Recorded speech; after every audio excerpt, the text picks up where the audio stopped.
Hey Reelers, how's it going? Rob Harris here again, bringing you another review from Rusty Reels. We're going to be talking about the new release by Walt Disney Animation Studios, which is Ralph Breaks the Internet, the sequel to Wreck-It Ralph.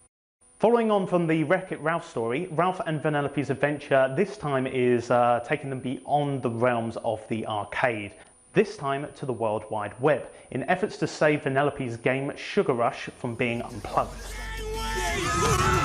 Sugar Rush is getting unplugged!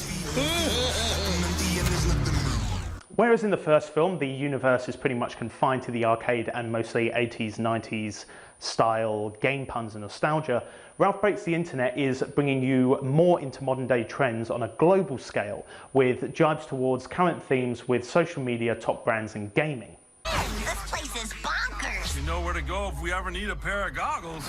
Ralph and Venellope are the main focus of the film once again. Only the supporting cast that you may remember from Wreck-It Ralph, I'm specifically referring to Fix-It Felix Jr. and Sergeant Tamora Jean Calhoun, who are played by Jack McBrayer and Jane Lynch respectively, are only present at the start before the adventure starts gaining momentum, and again at the end as things start to wind down. This was surprising to me at first, considering the way that they were so prominent in the first film, but as I realised that other than their unlikely romance story, in this particular adventure, there really wasn't much for them to contribute other than be along for the ride. The decision to limit these characters' appearance actually offered a better opportunity to explore Ralph and Venellope's friendship, especially beyond that of what we've seen in Wreck-It Ralph. Well, well, well, who are you? But not to worry, where there's a new adventure there are also new characters to help with the narrative.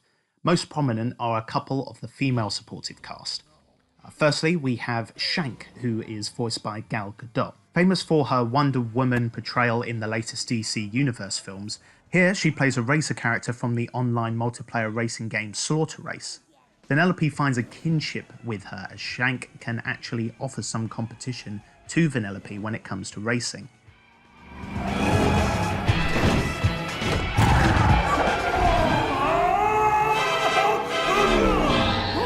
This girl can drive. Secondly, we have Yes, who is voiced by Taraji P. Henson. Henson, most notable for her successful TV career, she has also been in the remake of Karate Kid with Jackie Chan, and also has had a supporting role in The Curious Case of Benjamin Button alongside Brad Pitt. Henson's character Yes is an algorithm able to determine trending videos on BuzzTube, a combination of YouTube and BuzzFeed. Parts of her character have been modelled after Cruella de Vil, as both characters are seen as fashionable and trendy. Oh, hello, sir. Other notable inclusions are Knowsmore, voiced by Alan Tudyk, who is a character representing a fictional search engine of the same name, although he does have an over-aggressive autofill function. Urban Outfitters are cool. Looks like no one put Humpty Dumpty. I'm pleased to see Tudyk in this sequel, not only because I am myself a big Firefly fan, but because he also voiced King Candy in the Wreck-It Ralph film. Wanna get rich playing video games? Other notable voice actor here is Bill Hader, though he is uncredited in this film. He plays J.P. Spamley, which is a clever name considering he is the embodiment of a clickbait pop-up ad, represented as a salesman who is desperate to make a sale. In this film, Ralph is so happy to have his friend Venellope with him in his life, he doesn't want to lose what he has. So when Venellope and the rest of her game's inhabitants are threatened with being left homeless when Sugar Rush gets damaged and marked out of order, they both determine that the solution is by accessing the internet, which has recently become accessible via Wi-Fi to the arcade, and they decide to go and find the part that they need in order to repair the game. Venellope loves her relationship with Ralph, but she is bored of her life in Sugar Rush. Much like a game that you've completed several times, she craves a challenge, more spontaneity and variety compared to her present life, where she always feels like she knows what's around every corner of all the racetracks in the game. Showtime. Let's race. Come and get it! Get back on the track! There is no track! I can drive anywhere! I want this to be my life. I don't think I could ever tell Ralph. There's no law saying best friends have to have the same dreams. Life lessons are a typical trend in Disney films, especially in more recent movies. There is frequently a core value emphasized in their animated features, and this film is no different. It's kind of telling them to work with change, that fighting change is sometimes like trying to swim upstream, and it can result in you missing other chances and opportunities and making other friends. It is hard to find offence in a Disney movie, if at all, and this film is no different. Considering the film is much about the internet and current online brands and culture, it is very well done that they do have a few tongue-in-cheek jokes for the adult audience about things like the dark web and pop-up ads.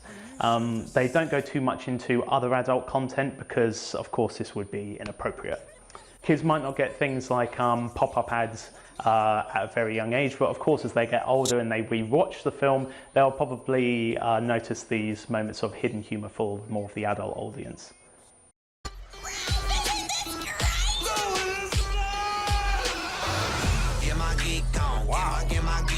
One thing I think audiences will really enjoy, other than the obvious jabs at modern day trends and behaviours online. What'd you say your name was? Ralph. Wreck-It Ralph. Well, Wreck-It Ralph, you are trending, and these are for you. Heart, heart, heart, heart, heart, heart, heart,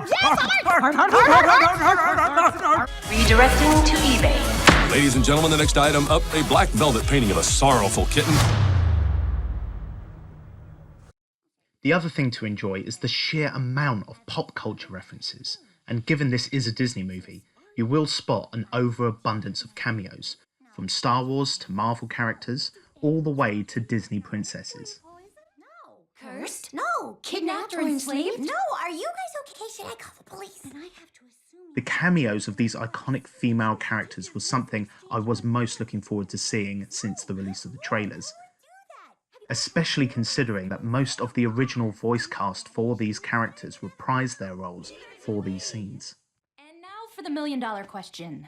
Do people assume all your problems got solved because a big, strong man showed up? Yes. What is up with that? She is a princess!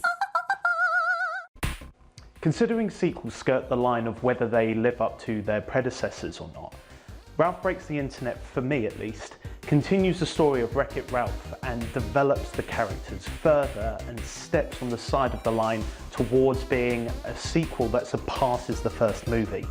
It's taken components of the first film that have worked particularly well and has built a new adventure for fans. It's almost like a game in itself. It's advancing you to the next level with more difficult and exciting challenges that reward you more greatly than they did before. I really enjoyed this movie, so I'm going to be giving it a 4 reels out of 5. I hope you guys agree that you enjoyed this film also. If you did enjoy this video, please make sure that you like, make sure that you subscribe so you know when future videos are coming out as well. Otherwise, thank you for stopping by and for watching. I'll see you next time, and as always, just be real.